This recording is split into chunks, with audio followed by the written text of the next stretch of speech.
Number theory of hacker earth. So here is the question. In this question we are given a sample input and we have to draw a logic such that this output will be present. So we are given a integer t which denotes the number of test cases, and it has a range from 1 to 10 raised to power 4, and then the numbers which will be input ranges from 1 to 10 raised to power 8. So let's see how we are going to draw the logic of this question.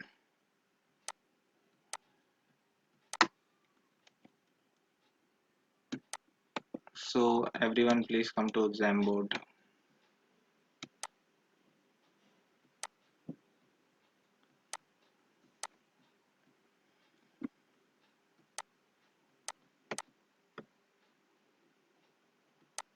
Hello,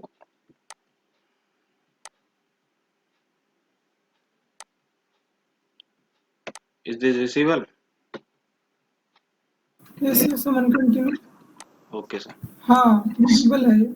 So here we are given 10 as the number of test cases. Okay, so the first input we can see is that 2, and its output is 2 also.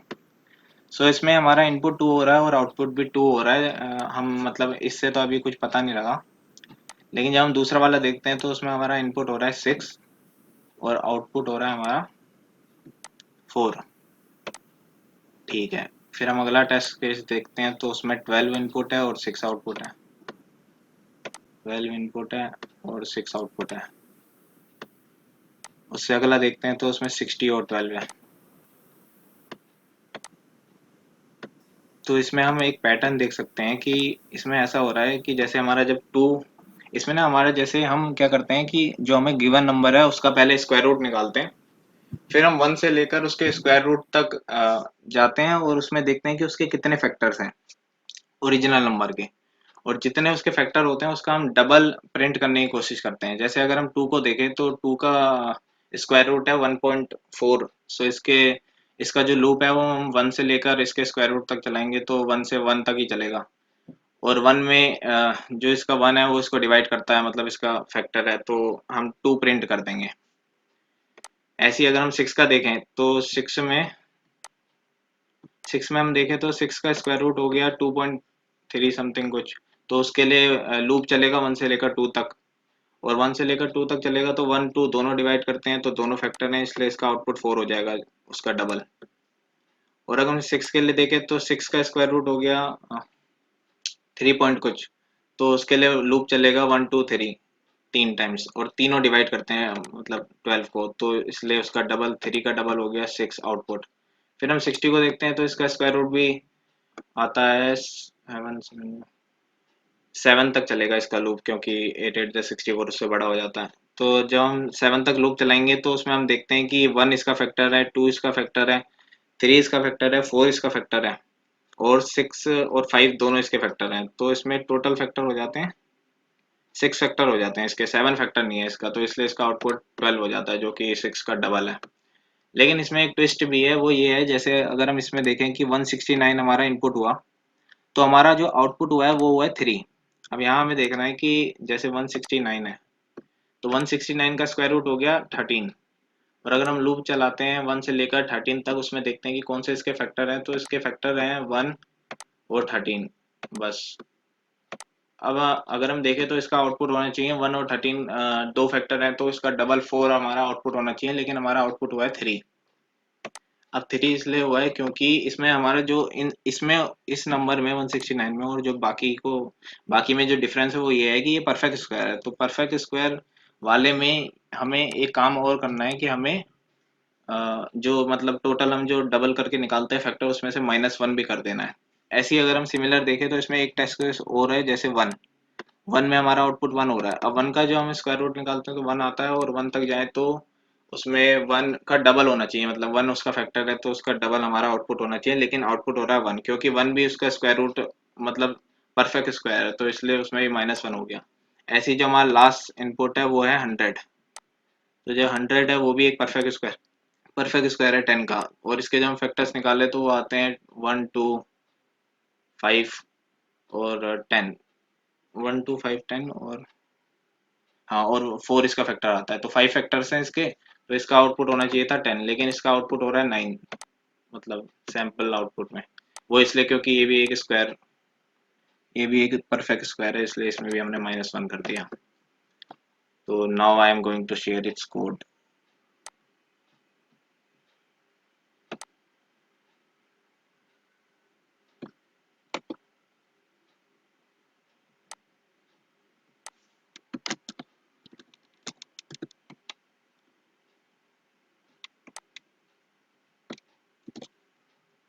Code का सफायर link share कर देना हमें। Yes sir.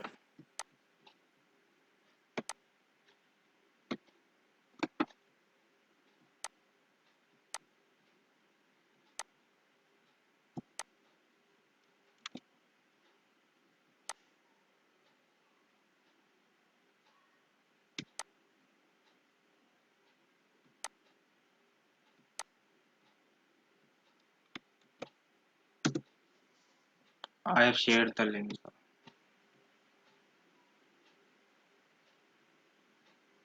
ठीक है।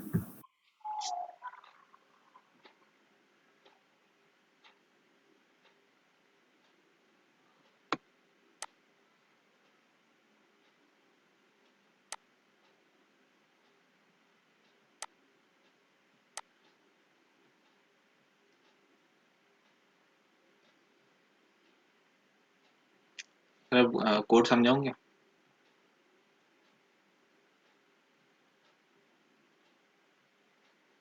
हाँ बिल्कुल, code explain करो।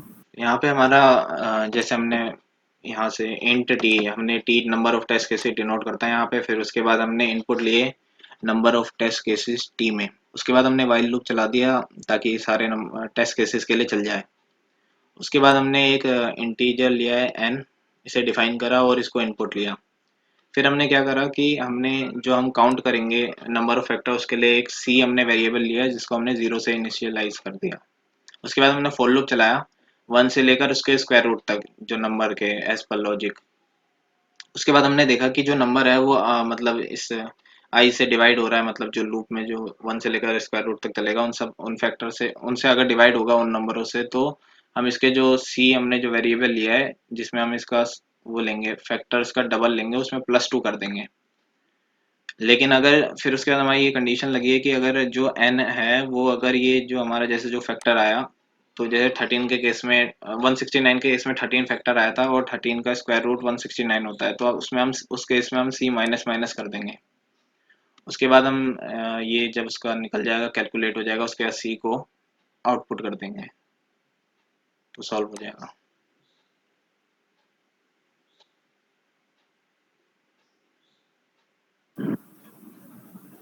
ओके ठीक है मैम।